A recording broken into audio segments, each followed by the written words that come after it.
शशि सिडाना स्वागत करता हूं आपका आपके अपने YouTube channel chemistry and GK Shashi Sidana पर।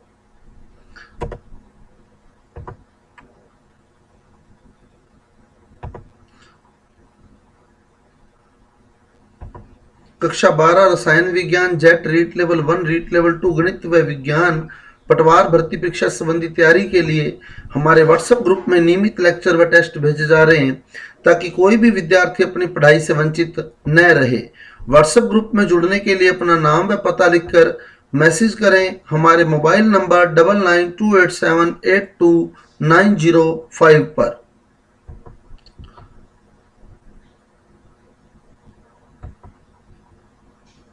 साथियों, आज जो टॉपिक हम डिस्कस करने जा रहे हैं, रुधिर समूह की वंशागति, इनहेरिटेंस ऑफ ब्लड ग्रुप। रुधिर समूह की वंशागति, इनहेरिटेंस ऑफ ब्लड ग्रुप। वंशागति क्या है? माता पिता से कैसे रक्त समूह जो है वो संतान में पहुंचता है, यानी माता पिता के रक्त समूह से हम कैसे पता लगा सकते हैं कि संतान का रक्त समूह ये होना चाहिए, तो उसे हम रुधिर समूह की वंशागति बोलते हैं, जिसमें माता पिता के ब्लड ग्रुप से रुधिर समूह से संतान के रुधिर समूह ब्लड ग्रुप का पता लगाया जा सकता है। तो माता पिता से रुधिर समूह का संतान में पहुंचना ही रुधिर समूह की वंशागति है। तो इसको अब हम डिस्कस करेंगे, inheritance of blood groups. ABO रक्त समूह को नियंत्रित करने वाले एलील्स, युग्म विकल्पी। अब एबीओ रक्त समूह को जो युग्म विकल्पी नियंत्रित करते हैं उसमें 3 युग्म विकल्पी हैं। एक तो इसमें देखिए आप, अंग्रेजी के 3 अक्षर हैं, ए बी और ओ, ए बी और ओ। इसी आधार पर ही वो युग्म विकल्पी बने। युग्म विकल्पी बता दूं आपको, हमारे किसी भी लक्षण को नियंत्रित करने वाले जो कारक हैं वो जोड़े के रूप में, युग्म के रूप में रहते हैं। किसी भी लक्षण को, हमारी बॉडी में किसी भी लक्षण को नियंत्रित करने वाले कारक युग्म के रूप में रहते हैं। तो उन जो कारकों को नाम दिया जाता है जो हमारे किसी लक्षण को नियंत्रित करते हैं, वो एलील है। एलील से हम लोग जोड़ा बनाएंगे, युग्म बनाएंगे। एलील को जोड़कर ही हम लोग युग्म बनाते हैं, इसलिए बोलते हैं युग्म विकल्पी। भाई हमारे पास युग्म बनाने के ये विकल्प हैं, तो युग्म विकल्पी नाम दिया जाता है एलील को। अब चले वापिस एबीओ रक्त समूह पर। तो एबीओ रक्त समूह में अंग्रेजी के 3 अक्षर हमें दिखाई दे रहे हैं, अतः इसमें 3 एलील हैं, IA, IB और IO। तो 3 एलील हमारे रक्त समूह को नियंत्रित करते हैं, IA, दूसरा IB और तीसरा IO। IA, IB और IO ये युग्म विकल्पी हैं, ये एलील है। अब इनसे युग्म कैसे बनेगा? देखो युग्म कैसे बनेगा। इनमें से पहले बता दूं मैं आपको, जो IA है वो प्रभावी है, IB भी प्रभावी है, लेकिन जो IO है वो अप्रभावी है। अब प्रभावी अप्रभावी क्या होता है? अगर प्रभावी और अप्रभावी जुड़ जाते हैं तो प्रभावी ही अपने गुण को प्रकट करता है, प्रभावी ही अपने गुण को प्रकट करता है। जैसे नीचे देखिए एग्जाम्पल क्लियर किया है, यही कारण है कि IA-IO युग्म। अब देखिए आप, IA-IO ये युग्म बनाया मैंने, जोड़ा बना दिया 2 एलील का, क्योंकि एलील का होता है युग्म विकल्पी, इससे हमने युग्म बनाना होता है। अब मैंने युग्म कैसे बनाया? एक तो IA एलील ले लिया, एक IO एलील ले लिया, युग्म बना लिया IA-IO, ये युग्म बन गया। अब युग्म विकल्पियों से युग्म बन गया। अब इसमें प्रभावी कौन सा है, IA या IO? तो इसमें IA प्रभावी है। IA प्रभावी है तो A ही अपना प्रभाव दिखाएगा, O अपना प्रभाव नहीं दिखाएगा, अतः ये रक्त समूह A रक्त समूह हो जाएगा। IA-IO A रक्त समूह है, क्योंकि इसमें A प्रभावी है और O अप्रभावी है। ऐसे ही अब मान लो मैं आई ए और आई बी को जोड़ दूं, आई ए और आई बी को, तो इसमें कौन प्रभावी है, आई ए या आई बी? तो इसमें आई ए भी प्रभावी है और आई बी भी प्रभावी है। आई ए और आई बी दोनों प्रभावी हैं, आई ए भी प्रभावी है और आई बी भी प्रभावी है, तो ये दोनों ही अपना प्रभाव दिखाएंगे, आई ए बी और आई बी भी। अतः यहां जो रक्त समूह होगा वो ए बी रक्त समूह बन जाएगा। तो इस प्रकार आई ए और आई बी से ए बी रक्त समूह बनता है, लेकिन आई ए और आई ओ से ए रक्त समूह बनता है, क्योंकि इसमें ओ अप्रभावी है। अब चलें आगे अपने,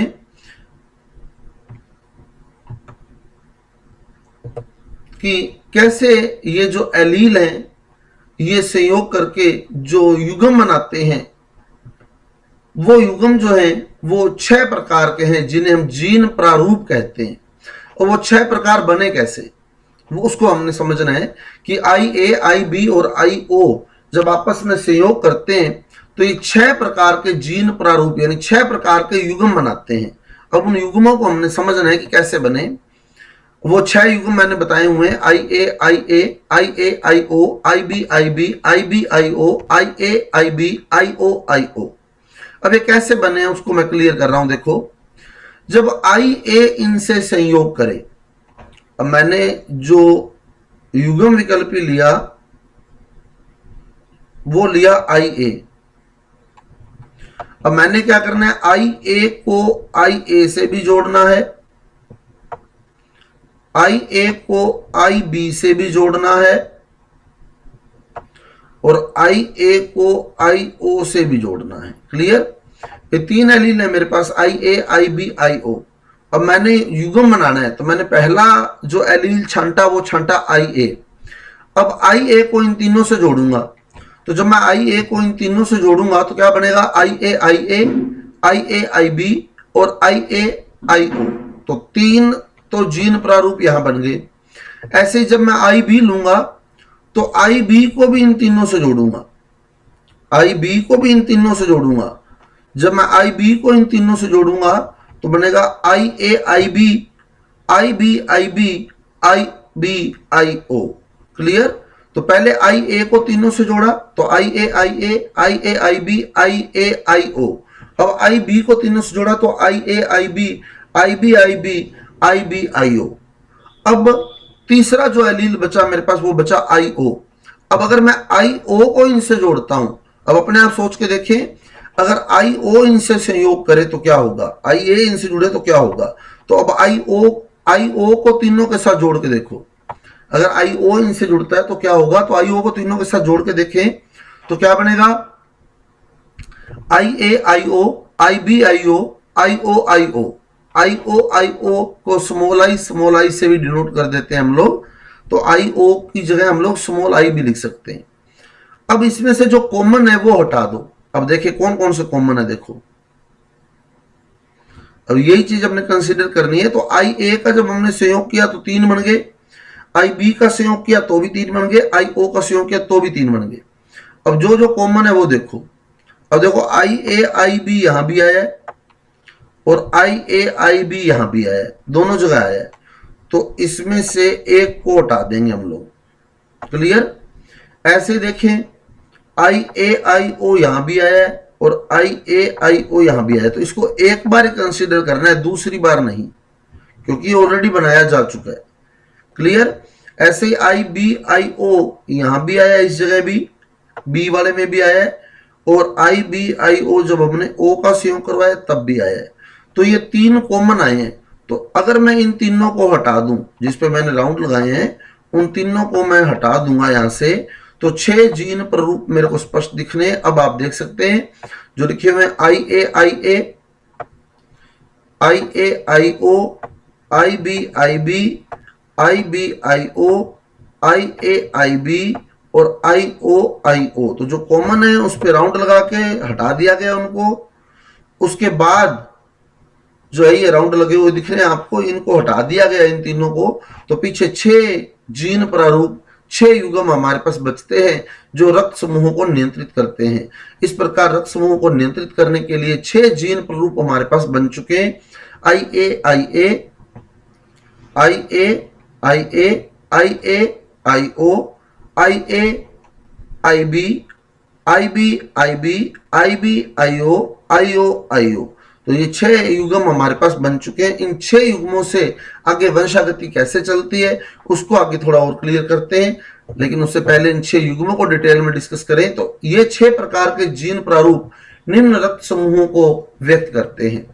अब जो 6 जीन प्रारूप थे वो कौन कौन से थे, टेबल आपके सामने है। पहला जीन प्रारूप था आपके पास IA तो ये तो दिख ही रहा है कि ए रक्त समूह को बताएगा। अब देखें दूसरा IAIO इसमें ओ अप्रभावी है, IO क्या है, अप्रभावी है। तो फिर IA अपना प्रभाव दिखाएगा। जब IA अपना प्रभाव दिखाएगा तो IA से ए रक्त समूह की उत्पत्ति होगी। तो IAIO ए रक्त समूह को व्यक्त करता है। IBIB बी रक्त समूह को बताएगा। वो तो दिख रहा है IBIB, ओनली बी आ रहा है इसमें। IBIO अगला जो आया IBIO तो इसमें O अप्रभावी है, O अप्रभावी है तो B प्रभावी है, B प्रभावी है तो B रक्त समूह बनेगा। अब अगला आया IAIB तो इसमें A भी प्रभावी है और B भी प्रभावी है। IA भी प्रभावी है और IB भी प्रभावी है, तो दोनों अपना प्रभाव दिखाएंगे। जब दोनों अपना प्रभाव दिखाएंगे तो AB रक्त समूह बनेगा। फिर IOIO तो ये O रक्त समूह को व्यक्त करता है। IOIO जो है वो O रक्त समूह को व्यक्त करता है। अब देखें हम ये जो वर्ड लिखे मैंने समयुग्मजी, विषमयुग्मजी, ये कैसे लिखे। यहां हमने लिखा है देखो IA तो ये वाला एलील IA है, ये वाला एलील भी IA है, तो इसमें दोनों एलील सेम है, अतः ये समयुग्मजी है। जिसमें दोनों एलील समान हो जाते हैं वो समयुग्मजी होता है, क्योंकि इससे आगे युग्मक बनते हैं और दोनों युग्मक बिल्कुल सेम बनेंगे। तो अपने खैर इतना नहीं सोच रहे हैं, अपने यही देखना है IA दोनों एलील सेम है तो समयुग्मजी। फिर IAIO एक दूसरे में देखें, दूसरा केस जो है IAIO, अब दोनों एलील अलग अलग हो गए तो विषमयुग्मजी। फिर IBIB दोनों एलील सेम है तो समयुग्मजी। IBIO तो दोनों एलील अलग अलग हैं, विषमयुग्मजी। तो इस प्रकार समयुग्मजी और विषमयुग्मजी जो है वो हमारे पास जीन प्रारूप तैयार हो जाते हैं। अब देखिए समझें अब कैसे हम क्वेश्चन सोल्व करेंगे, क्वेश्चन हमारे पास कैसे आएगा और कैसे हम क्वेश्चन को सोल्व करेंगे। तो और रक्त समूह की वंशागति को समझें। अब जैसे मेरे को प्रश्न दे दिया गया, यदि विषमयुग्मजी ए रक्त समूह वाले नर का विवाह बी रक्त समूह वाली मादा से हो जाए तो उनसे उत्पन्न संतानों में संभावित रक्त समूह की सही स्थिति है 50% ए 50% बी, यानी 50% संतानें ए रक्त समूह वाली और 50% संतानें बी रक्त समूह वाली होने की संभावना है। 25% ए 25% बी और 50% ए बी दूसरा ऑप्शन। तीसरा option 25% A 50% B 25% A B और चौथा option 25% A 25% B 25% A B and 25% O. अब क्लियर करें बात को, हम बहुत इजी वे में आपको समझा दूंगा मैं कि कैसे हमने काम करना है। अब पहले तो ये देखें उसने दिया विषमयुग्मजी ए, नर जो है विषमयुग्मजी ए है तो इसको हम लिख लें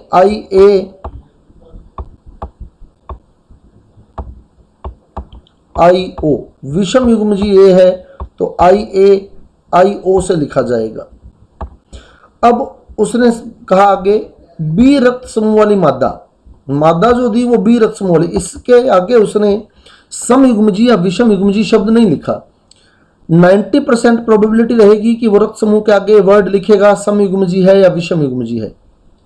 लेकिन बाई चांस अगर किसी केस में नहीं लिखा होता, जैसे यहां मैंने नहीं लिखा समयुग्मजी है या विषमयुग्मजी है, तब आप जो सोल्व करेंगे उसे विषमयुग्मजी मानते हुए ही करेंगे। अब मैं मादा को विषमयुग्मजी मानते हुए ही करूंगा। अगर वो समयुग्मजी लिख देता या विषमयुग्मजी लिख देता फिर तो वही लेना है, लेकिन अगर वो समयुग्मजी या विषमयुग्मजी नहीं लिखता है तो फिर हमने विषमयुग्मजी मानते हुए ही सोल्व करना है।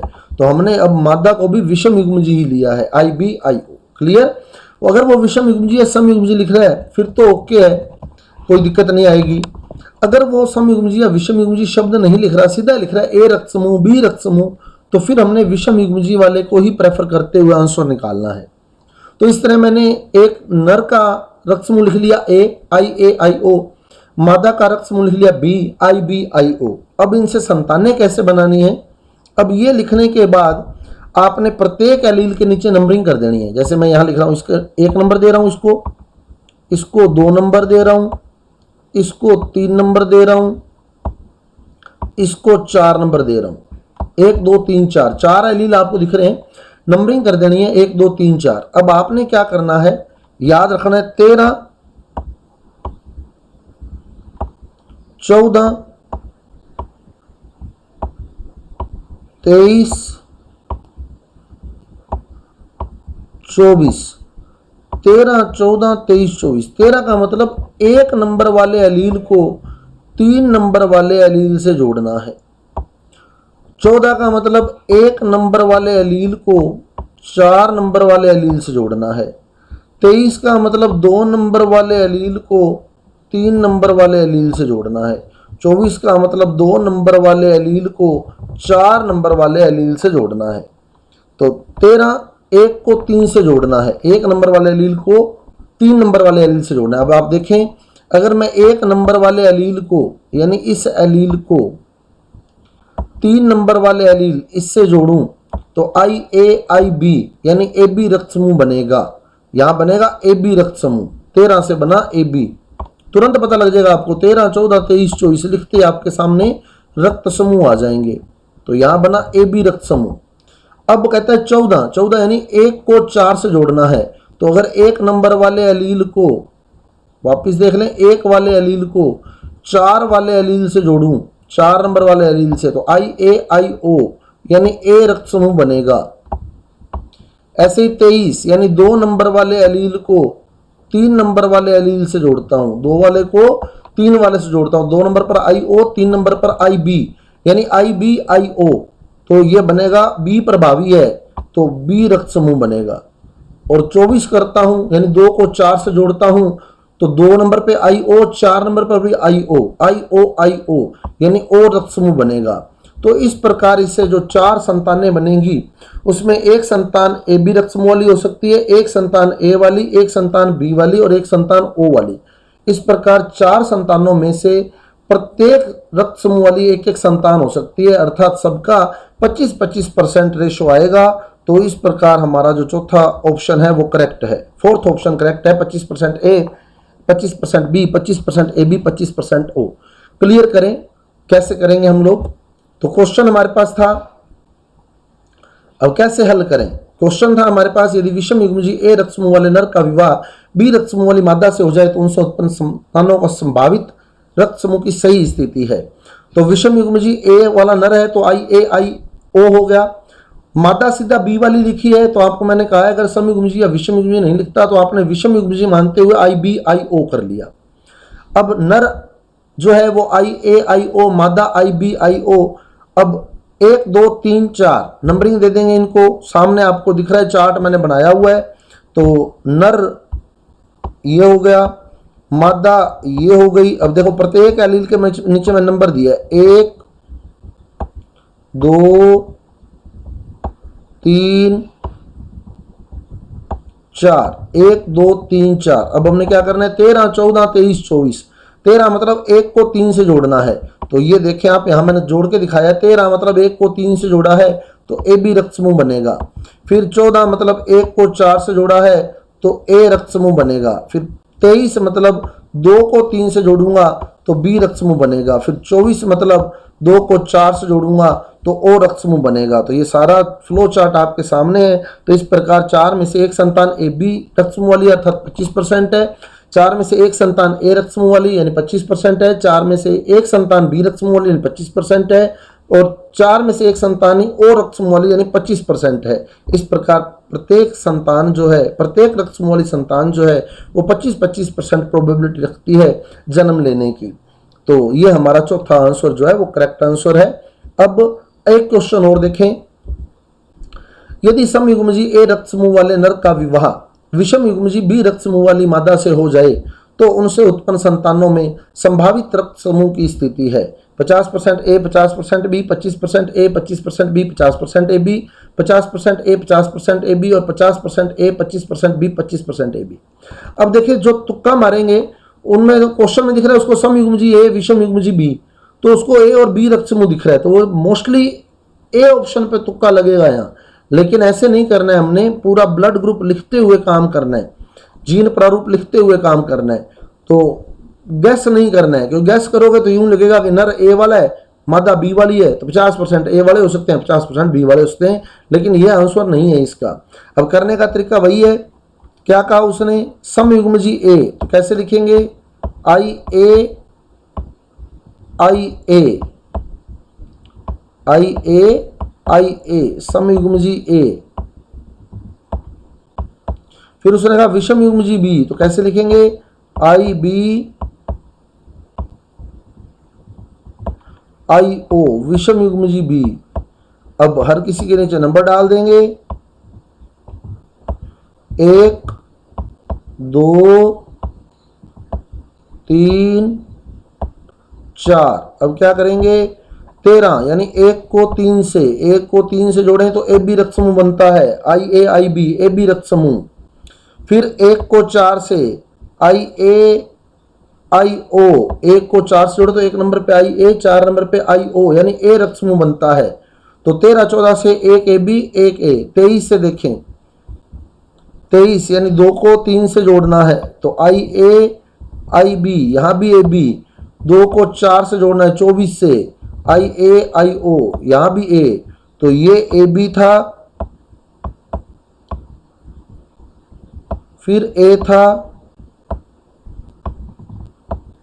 फिर ए बी बना 23 से, फिर 24 से वापस ए बना। तो इस प्रकार 4 में से 2 संतानें ए बी और 2 संतानें ए रक्त समूह वाली हो सकती हैं, अर्थात 50% ए और 50% ए बी होने की प्रोबेबिलिटी है। Then C option is correct. तो ये ध्यान रखना, गैस नहीं करना है, पूरा सोल्व करके देखना है। 13 14 23 24। अब इसको भी देख ले कैसे कर सकते हैं। तो ये क्वेश्चन था हमारे सामने, समयुग्मजी ए वाला नर, विषमयुग्मजी बी वाली मादा। तो समयुग्मजी ए है तो आई ए, विषमयुग्मजी बी है तो आई बी आई ओ। अब वही डायग्राम ड्रॉ करेंगे तो I A I B I ओ नर और मादा हो गए। नंबरिंग दे देंगे 1 2 3 4। तो 1 को 3 से, 1 को 4 से, यानी 13 14 23 24। तो 1 को 3 से, 1 को 4 से, 2 को 3 से, 2 को 4 से जोड़ के यहाँ पेयर बना लेंगे। सामने आपके रिजल्ट पड़ा है, बिल्कुल यूं भी जोड़ सकते हैं जैसे यहाँ जोड़े हुए हैं, नहीं तो यूं नहीं बनाना तो सीधा ये लिखो इतना हिस्सा और एक साइड में, जैसे 13 मतलब 1 को 3 से जोड़ा है तो आई ए आई बी यानी ए बी रक्त समूह। 14 यानी 1 को 4 से जोड़ा है, आई ए आई ओ ए रक्त समूह। 23 आई A I B A B रक्त समूह। 24 आई ए आई ओ ए रक्त समूह। तो इस प्रकार 4 में से 2 संतानें जो हैं वो ए बी रक्त समूह वाली हैं और 2 संतानें ए रक्त समूह वाली हैं। तो 50% ए बी है और 50% ए है। Then correct answer is C, 50% A and 50% A B. तो इस तरह क्वेश्चन करना है हमने पूरा। और फिर बता दूं 13 14 23 24 याद रखना, बस क्वेश्चन आपका ब्लड ग्रुप वाला कहीं भी मिस नहीं होगा, कहीं भी गलत नहीं होगा। अब कुछ क्वेश्चन आपको प्रैक्टिस के लिए दिए हुए हैं। यदि समयुग्मजी बी रक्त समूह वाले नर का विवाह समयुग्मजी ए रक्त समूह वाली मादा से हो जाए तो उत्पन्न संतानों में संभावित रक्त समूह की सही स्थिति है। तो यह आपने करके देखना है। दूसरा क्वेश्चन, यदि ओ रक्त समूह वाले नर का विवाह समयुग्मजी ए बी रक्त समूह वाली मादा से हो जाए तो उसे उत्पन्न संतानों में संभावित रक्त समूह की सही स्थिति है। तो ये भी करके देखेंगे आप लोग। और तीसरा क्वेश्चन भी आपने करके देखना है, यदि समयुग्मजी बी रक्त समूह वाले नर का विवाह विषमयुग्मजी ए रक्त समूह वाली मादा से हो जाए तो उसे उत्पन्न संतानों में संभावित रक्त समूह की सही स्थिति है। और सोल्व करने के बाद अपने आंसर कमेंट बॉक्स में दें ताकि आपके आंसर टैली किए जा सकें। धन्यवाद।